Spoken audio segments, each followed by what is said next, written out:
आरती बचपन से ही पढ़ने में बहुत कमज़ोर थी। शरीर का रंग भी सांवला था और चेहरे का डिज़ाइन भी अच्छा नहीं था। औरों की अपेक्षा भगवान ने उसके दांत भी अच्छे नहीं दिए थे। आरती का चेहरा अच्छा ना होने के कारण स्कूल में बच्चे अक्सर उसे चिढ़ाते रहते थे। कोई आरती का फ्रेंड बनने के लिए तैयार नहीं था। जब आरती अपने गाँव की गलियों से गुजरती थी तो बगल में खड़े लोग अपना मुँह फेर लेते थे। आरती को इस बात से बहुत ज़्यादा पीड़ा होती थी। वह यह नहीं समझ पा रही थी क्योंकि वह एक छोटी बच्ची थी। आखिर बात क्या है? हमारे चेहरे को देखकर लोग अपना मुँह क्यों छुपा लेते हैं? आरती जब स्कूल से घर वापस आती थी तब अपनी माँ से यही सवाल करती थी कि माँ, जब हम अपने स्कूल से घर आती हूँ तो लोग हमें ऐसे क्यों देखते हैं और स्कूल में भी हमसे कोई बात नहीं करता। हमारा कोई फ्रेंड भी नहीं बन रहा, अतः हमसे कोई बातचीत भी नहीं करता। इतनी बात सुनकर आरती की माँ की आंख से आंसू आ गए और वह रोने लगी, लेकिन अपनी बिटिया को यह नहीं समझा पा रही थी कि तुमसे लोग इतना घृणा क्यों करते हैं। माँ आरती से बहुत ज़्यादा प्यार करती थी। गली मोहल्ले में आरती को मनहूस जब लोग बोलते थे, आरती की माँ कड़े शब्दों में उनका जवाब देती थी। आरती की माँ अपने कलेजे के टुकड़े को हर वक्त अपने साथ रखती थी और जो भी उसे बोलता था उसके बदले में जवाब देती थी। आरती धीरे धीरे अपनी पूरी उम्र जीने की एक आदत बना ली और जो लोग बोल रहे थे उसके पीछे कुछ और सुनने के लिए तैयार नहीं रहती थी। बस अपने काम से मतलब रखती थी, पढ़ाई करती थी और वापस घर लौट आती थी। धीरे धीरे आरती बड़ी होते चली गई। अब उसकी उम्र शादी के लायक हो गई थी। अब उसके पापा लड़का खोजने के लिए एक गांव से दूसरे गांव में जाने लगे, लेकिन जो भी लड़के वाला आरती को देखने के लिए आता वह बिना पसंद किए ही लौट जाता था। ऐसे बहुत बार हुआ। अब बहुत दिक्कत होने लगी आरती को शादी करने में। आरती के पापा भी थक चुके थे लड़का खोजते खोजते। ऐसा कोई गांव नहीं था जिस गांव में आरती के पिता लड़का खोजने के लिए नहीं गए थे। अब आरती के पापा भी गुस्से में आकर आरती को मनहूस बोलने लगे थे, लेकिन माँ तो एक ऐसी थी जो सभी लोगों को समझाती थी कि आरती के बारे में भला बुरा कहने वालों को सबक सिखाती थी। भगवान ने भी आरती के साथ बहुत ही क्रूरता मजाक किया था। शरीर की बनावट ऐसे बना दिए थे जिसे देखकर कोई भी लड़का वाला पसंद ही नहीं करता था। आरती भी इस बात को लेकर चिंता कर रही थी कि पापा हमारे लिए इतने दूर दूर तक जाते हैं लड़का देखने के लिए, लेकिन हमें कोई भी लड़का पसंद नहीं करता। आरती अपने कामों में ज़्यादा व्यस्त रहती थी। वह खाना बनाने में बहुत ज़्यादा समय देती थी। आरती को खाना बनाने में बहुत ज़्यादा मज़ा आता था। आरती ने बहुत सारे खाना बनाने की रेसिपी के बारे में जानकारी हासिल कर ली थी। उसके लिए उन्होंने किताबें, रेडियो, टीवी चैनल पर वीडियो देख ली थी। आरती के द्वारा बनाया गया खाना बहुत ही स्वादिष्ट और टेस्टी होता था। आरती की तारीफ उसके चेहरे से कोई नहीं करता था, लेकिन उसका खाना बनाने का जो तरीका था, उसके खाने में जो स्वादिष्ट था, उसे हर कोई तारीफ करता था। खाना बनाने में आरती के जितने भी आजू बाजू औरतें थीं, उन सभी औरतों में बहुत ज़्यादा फेमस हो गई थी। जिस औरत को लगता था कि आज नया खाना बनना है और कुछ नया आइडिया जिसमें टेस्ट लाना है, औरत आरती के पास आकर जानकारी लेती थी। बहुत सारे औरत यह भी सोचती थी कि आरती के द्वारा बनाए गए खाने को हम सीख लें, लेकिन यह उन सभी के बस की बात नहीं थी। आरती के हाथ में ऐसा टाइमिंग जादू था जो आरती की इस कला को कोई सीख नहीं पाया। आरती का जीवन और उसका लाइफ चक्कर उतार चढ़ाव में कटता रहता था। माता पिता और रिश्तेदार बहुत कोशिश कर रहे थे कि आरती का कहीं ना कहीं शादी हो जाए। बहुत कोशिश के बाद माँ पापा ने एक लड़के वाले को मना लिया। वे सब आरती को देखने के लिए घर आने वाले थे।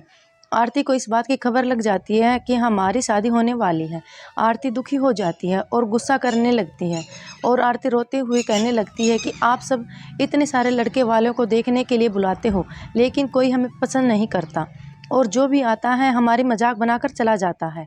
आप सबकी बदनामी होती है। गांव समाज बोलता है कि लड़के वाला देखने आया था, आरती को पसंद नहीं किया। गांव वाले भी कहते हैं कि पता ना उसके मम्मी पापा ने कैसे उसको जन्म दिया, इस मनहूस को कि कहीं शादी नहीं हो रही है। आरती की माँ ने आरती को समझाया कि शादी में अक्सर ऐसा होता रहता है, हर कोई किसी को पसंद नहीं करता। जिसे तुम पसंद आओगी वो तुमसे ज़रूर शादी कर लेगा। तुम अपना ख्याल रखो, तुम अपने आप पर ध्यान दो। कौन तुम्हें पसंद करेगा या नहीं करेगा यह तुम उनके ऊपर छोड़ दो। अगले दिन लड़के वाला आरती को देखने वाले थे, लेकिन आरती उसी दिन सुबह में ही सज संवर कर कहीं निकल गई थी। लड़के वाले घर पर आते हैं, लेकिन मम्मी पापा को नहीं पता था कि आरती कहाँ गई है। जब लड़की देखने की बारी आती है तो आरती घर में नहीं थी। लड़के वाले इस पर गुस्सा हो जाते हैं और पूरी खरी खोटी सुनाते हैं आरती की मम्मी पापा को। वैसे भी पापा आरती पर बहुत ज़्यादा गुस्सा करने लगे थे, लेकिन उस दिन की हरकत से आरती के पापा के ऊपर खून सवार हो गया। आरती ने अपने पापा को गुस्से में पागल कर दिया था। उस दिन आरती के पापा ने उसके मम्मी पर सारा गुस्सा निकाल दिया। आरती के पापा ने उसकी मम्मी को बहुत भला बुरा कहा, सिर पर चढ़ाने का नतीजा है। तुम्हारी ही वजह से आज आरती ऐसा हरकत कर रही है।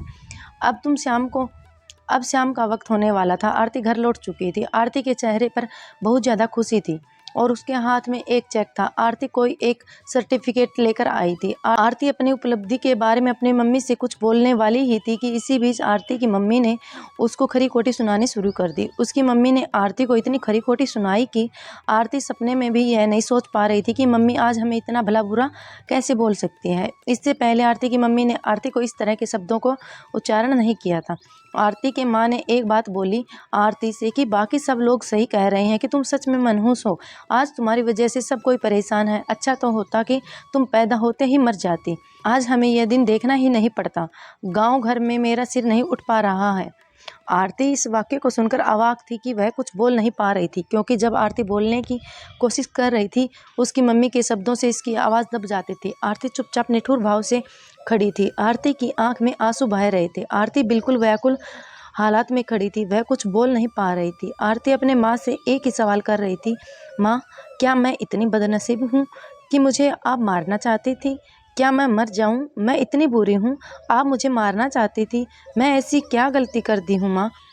आरती के द्वारा बोले गया एक भी बात का असर उसकी मम्मी पर नहीं था। आरती की माँ काम कर रही थी और गुस्से में आरती के ऊपर बातों का प्रहार कर रही थी। आरती निठुर भाव से अपनी माँ की ओर देख रही थी और उसके बातों को सुन रही थी। आंख से आंसू बह रहे थे, लेकिन आरती चुपचाप खड़ी थी। आरती एक ही सवाल कर रही थी, माँ क्या आप मुझे मारना चाहते हो? गुस्से में माँ ने भी बोल दिया कि हाँ।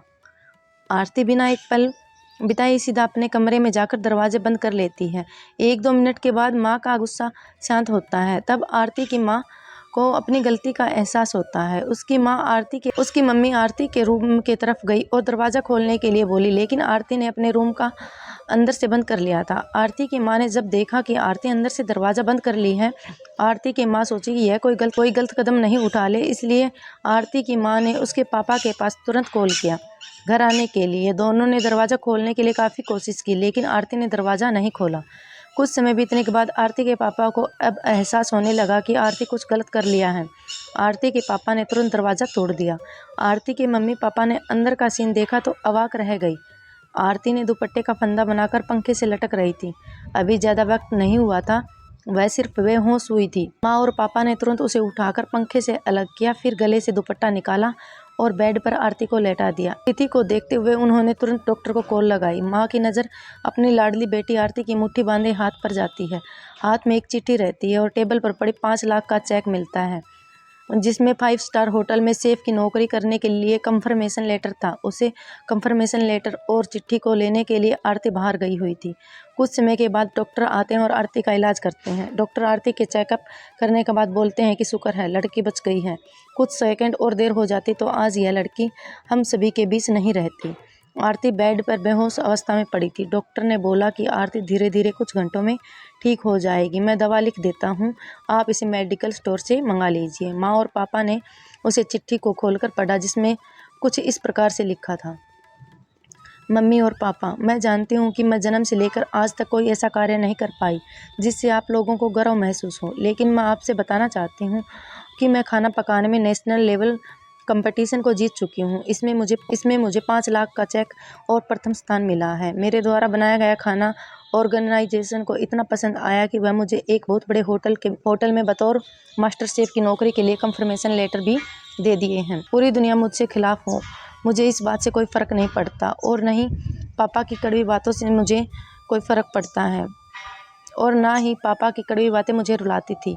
मैं पापा से हर वक्त प्यार करती थी और मम्मी को दिल से चाहती हूँ।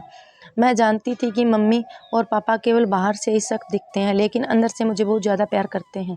यदि मम्मी और पापा मुझे प्यार नहीं करते तो मेरे लिए बिना कहे हुए कपड़ा, मिठाइयाँ, किताबें नहीं लेकर आते। माँ की ममता और प्यार को कोई क्या बयां कर सकता है। माँ मेरी चाहत और दुनिया थी। पापा प्यार मुझे बहुत सताएगी। मैं अब इस दुनिया को अलविदा कह कर जा रही हूँ। मेरी माँ, मेरे पापा इस दुनिया के सबसे खूबसूरत हैं। मैं जानती हूँ कि आपने कभी ना कभी भगवान से प्रार्थना जरूर की होगी कि अगले जन्म में हमें ऐसे औलाद मत दीजिएगा। लेकिन मैं भी भगवान से प्रार्थना करती हूँ कि अगले जन्म में तो क्या 7 जन्मों तक मुझे आप जैसे ही मम्मी पापा मिले।